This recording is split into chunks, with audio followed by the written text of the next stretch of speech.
I steal. Now, I really wanted to review this alone, but my idiot brother wanted to review this with me, so, Donnie. Okay, first of all, I'm not an idiot, but I'm flattered you let me here. You are an idiot.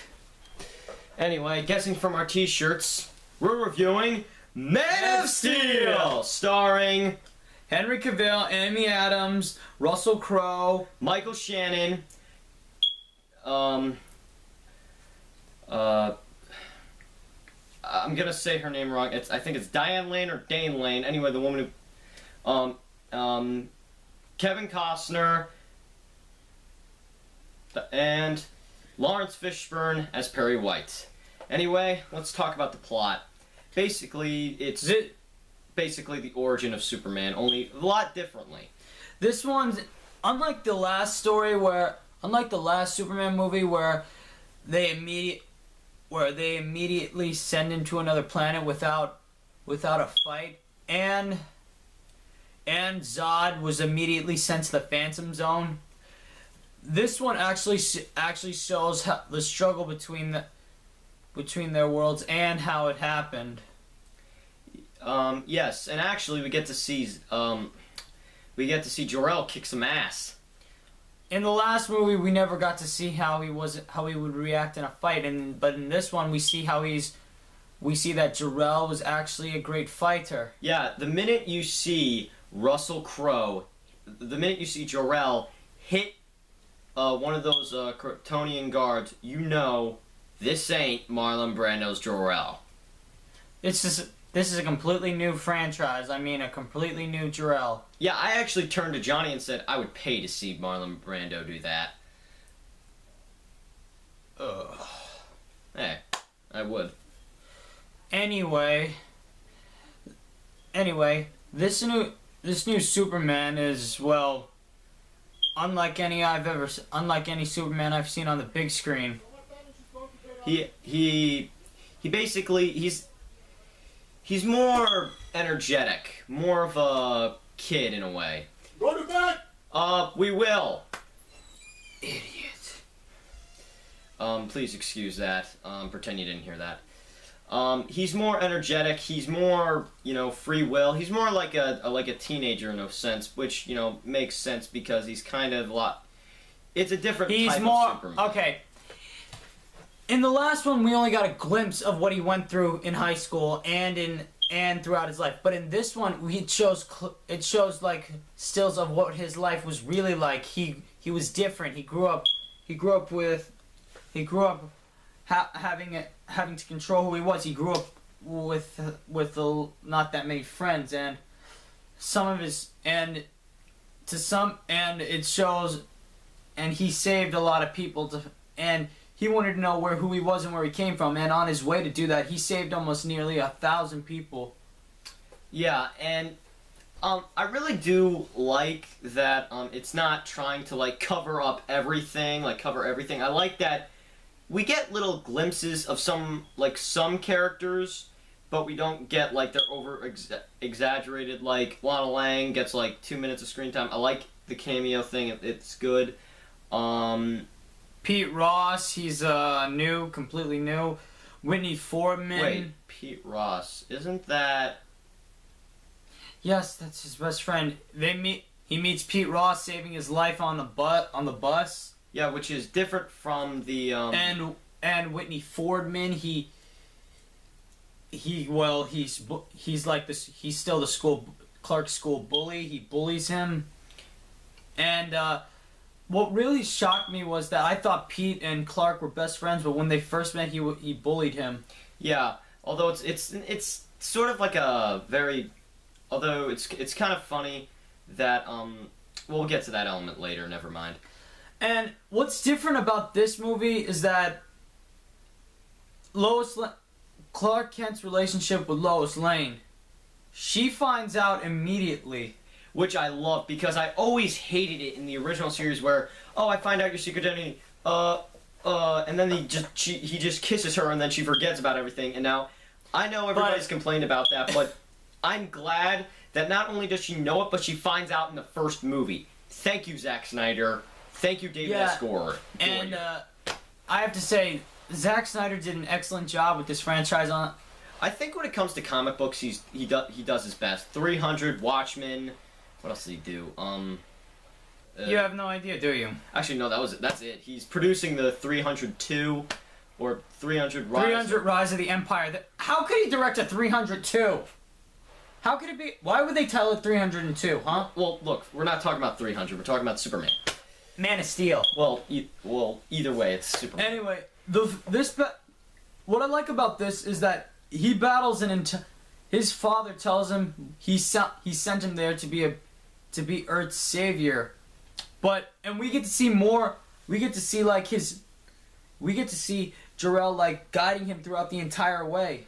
Also, I like to, and okay, this is a spoiler alert. So if you guys do not want to hear this, get out of here now. Get out of here immediately. Click that Xbox immediately. Get to the point. Anyway, I like how, spoiler alert, in the Man of Steel movie, I like how before Krypton even blows up. Yeah, Zod murdered Jor-El, and this shows that there's a tension between Superman and Zod because he was his father's murder, and it's really rough for him because he wants to avenge his father, but he doesn't kill, and I might get a lot of hate mail. Well, he doesn't want to avenge. I might get a lot of hate mail for this, but I think his motivation in this movie is better than the one that he had in Superman 2, where that was in Superman 2. Because in Superman 2, all he really did was he just wanted revenge for what Jor-El did to him. Yeah, and in this one, Zod has more of a purpose than he does in the original. Yeah, but he doesn't want revenge. He wants to like rebuild Krypton. Yeah, on Earth. That's what he said. His purpose was to save his people. You know, I like how they made this Zod like. Yeah, but you save his people, but in a more crueler, brutal, violent way. Yeah, and I like how this Superman, he has more of a fight. He has a bit more of a fight in him. Yeah, and I also like how, because this is actually how it was in the comics. Because in the original comics, Superman didn't fly; he leaped from skyscraper to skyscraper. Yeah, and I like how he didn't fly at first. Yeah, and so when you see him in the first couple of minutes when he's in the suit, he's not flying, he's just leaping. He's trying to fly, but he's not leaping. He eventually flies, just not at the first moment. And when he flies, he's not like, I love the way Christopher Reeve just went like, but that was mostly because, 12 years. So but he already had training. I do like that they had the globe flying Superman thing, like they always do. Yeah, because he was just, but when he was flying, he was just like, I can fly! Like some kind of child. I like that. I mean, yeah, it was just like, he's trying to do it, it's a lot better. That's how I think they should have done it in Smallville, because in Smallville, when he finds out he flies, he's just like, goodbye, Darkseid. Yes, which I have to say, that final battle was kind of weird. Well, then again, it was a television show, so, they have a bigger budget for a movie. Yeah, I get your point. Anyway, this Superman, I have to say, he's unlike any other Superman ever to go on a movie screen. Yeah, but there's only been 3 guys. Well, he's way better than Brandon Routh. Yeah, I'm just gonna say that right now. No offense. Yeah, you're a good actor, Brandon Routh, but Ralph, or however you say his last name, the dude from Superman Returns, you were okay, but you're no Christopher Reeve. But I have to say, I'm still debating whether I should say he's better or. I'm still one of those people who say that Christopher Reeve is always Superman. Yeah, he was a Superman. Christopher Reeve will always, no matter what, be Superman. Yeah, he was Superman in the suit and outside of the suit. And outside of the suit. And, I think this is but I gotta say... It took them this long to make... Will you shut up and let me talk? Okay, you don't have to get so angry. Jesus, it's my channel. I have to say, it took them 26 or 27... 1987, 2013... 27. Yeah, 26. 26 to 27 years to make another very excellent successful Superman movie. Yeah, because let's face it, he hasn't had a good movie since 1980. Anyway, I have to say, this guy, Henry Cavill, he really did fill in Christopher Reeve's shoes a lot well. Okay, now let's not. Now, before we talk. Now, since we talked about pretty much a lot of the good stuff, let's talk about the stuff that we didn't like. Well, I didn't like that, well... Is it a spoiler alert? I didn't like on the way... I like that he saved all those people, but there is one thing I didn't like. And what was that? The way he... Spoiler alert! The way he... When he defeated Zod, he had to kill Zod to stop him. Yeah. But then again, he kind of kills him in Superman 2. And, well, in the comic books, he killed Zod, and I have to say, it's more brutal than Well, I think he killed Zod. He looked dead to me. In the comic books, I think he killed Zod. I'm not sure, but in this movie, when he did that, I didn't like it, but I did like how he reacted to it. Yeah, And one thing that I didn't like was... Well, I have to say that... Okay. I'm just rambling here. I didn't like the fact that, well... He was, like, underwater, like... The way he was underwater was like he was trying to... You mean the scene where he's just like... No, wait, I did like that scene. What am I saying? The alien Zod suits. I mean, the Kryptonian alien suits. Oh, you didn't like those? No, they were great. It's just they looked kind of like... It made them look like robots. Well, you gotta understand, you know... It was excellent, actually. Excellent, but I have to say, it made them look a little cyborg-ish. Oh, you're talking about the mask stuff. Yeah, it made them look a bit robotic. Oh, yeah, I was trying to think about what that reminded me of. It actually looks a little like Pacific Rim. That isn't out yet. It looks a lot like... Well, it does look like Pacific Rim, but it also looks a lot like Prometheus, the Prometheus masks. Yeah, but I have to say... this movie is excellent. Excellent. Yeah. Flawless, actually. Well, okay, now my complaints... okay.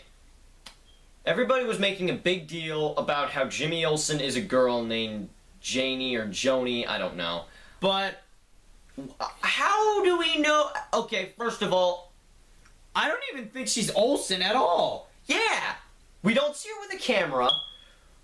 She doesn't say... They don't call her Olsen, they just call her Janie at, like, one point in the film. And... Yeah, so I don't... And she doesn't... We don't see one scene where she's taking pictures. Yeah, so I don't really see she's an Olsen. I think those people should stop complaining. Yeah. I think Jimmy Olsen will, like, come in the next film or something. Yeah. I mean... Yeah, so people should just stop complaining about that. If they're not... By the way, that woman can be anybody. That woman could be Kat. Well, she can't be Kat because her name is Jenny. Or Joni. Well, like, Joni, Kat, something. Maybe that could be, like, her middle name. Anyway, I do like the... I like it. I have to say, this movie is a bit flawless, actually. Well, yes. Now, let's go to one... Well, actually, the ultimate question is it better than 1978 film, but I don't want to answer that. But is it better than Dark Knight? Don't make them answer that. Please, I don't want to hear that answer. Okay, don't even... If you're going to comment, don't even touch it. I don't want to answer that. I don't want you people to answer that, please, because there's been a debate between Superman and Batman for years. I just don't want to go back to that. And there's already a debate with... And last year there was a debate with Dark Knight Rises and Avengers. But I have to say... It took one man to take down an entire race, to take down a whole army of his own alien race, and I have to say that was very, very impressive. So what you think of the? I also like how Krypton looks in this movie because it went back to telling us, look, not every version of Krypton is crystals. Yeah, that's what I said too. That's what I said. I also like the animals in the.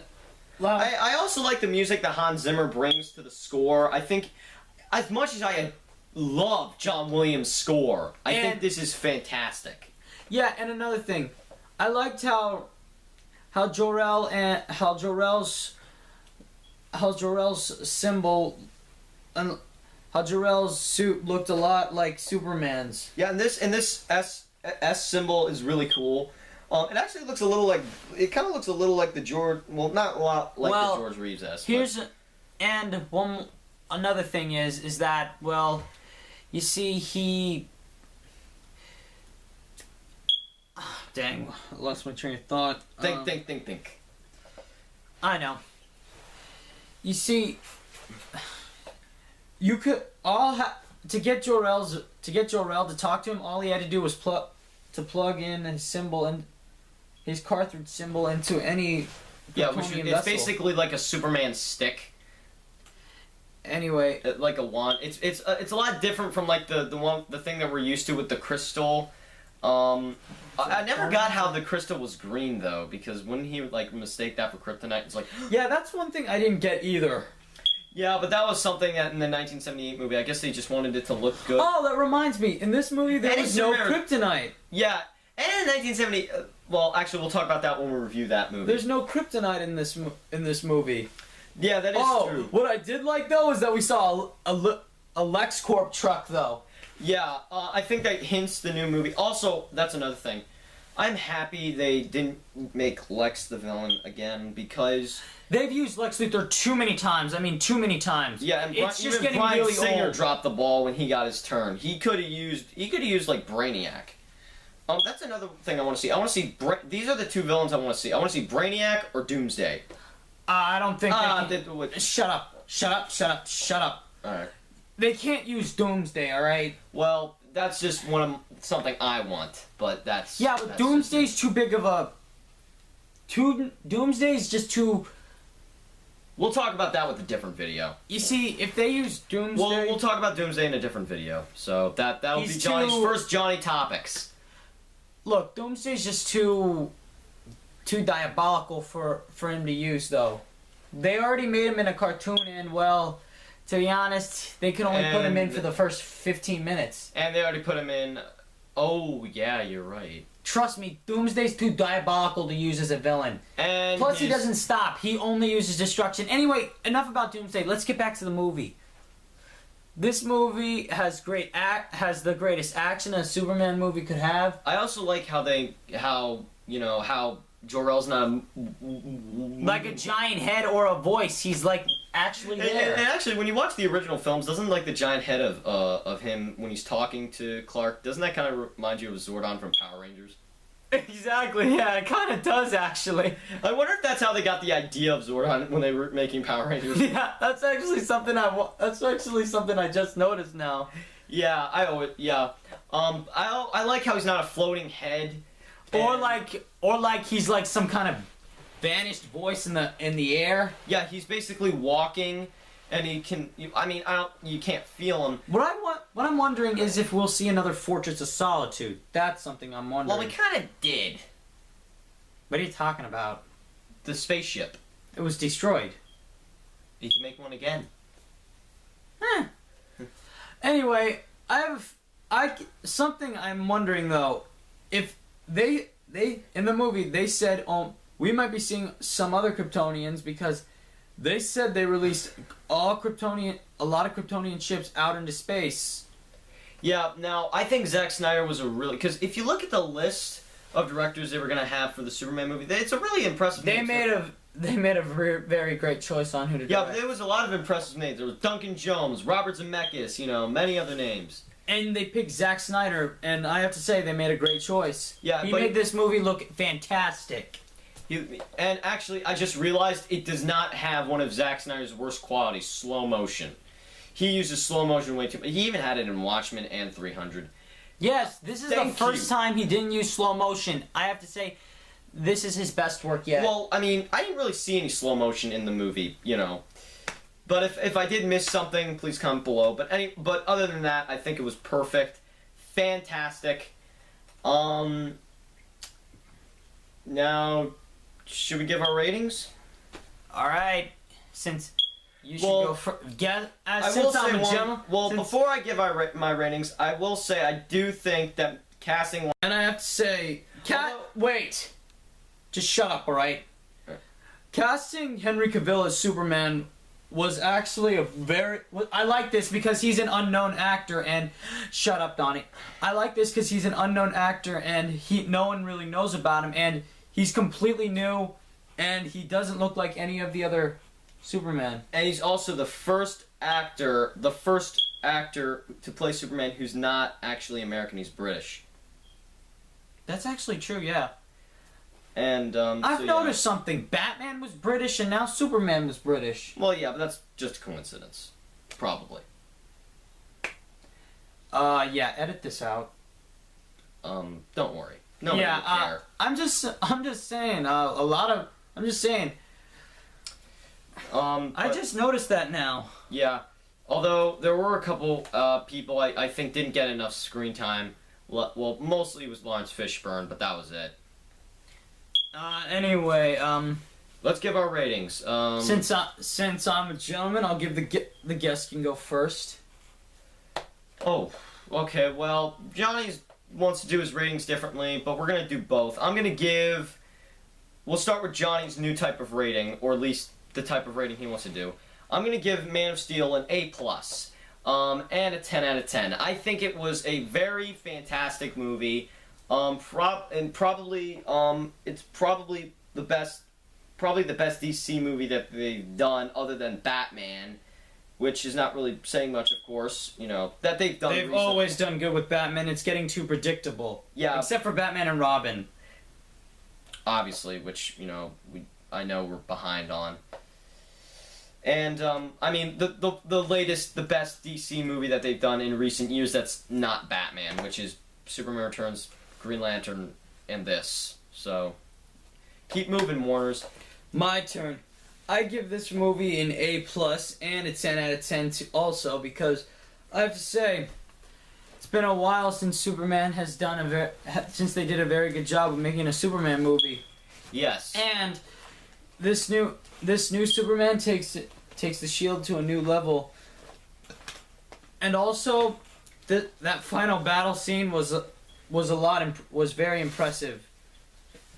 I've never seen a comic book. I've never seen a final battle scene like that before. Well, I have. It's just not in a DC movie. Not in a DC movie. Not in any DC movie. This one has got to be one of the greatest final battle scenes I've seen. So, I have to say that's all for me. It's like I said. I don't know which DC hero they're gonna use next, but I have a Wonder feeling. Woman. Please be Wonder Woman. All right, I've been waiting for that movie for like how many years? Since you got into DC, which was about 3 years ago. Yeah, and people have been waiting for that since Batman '89. Anyway, join me again when I review one movie solo. Which is Superman. Okay, I'm just kidding. But I am gonna review the original Superman franchise on my channel in a few days. Yeah, few days. Few days come by fast. See you when we review this baby. And this time I'm gonna be honest. Very honest. See you around. I'm Donnie. And I'm Johnny. And this is Johnny and Donnie Reviews. Signing off. See you around. Let's go.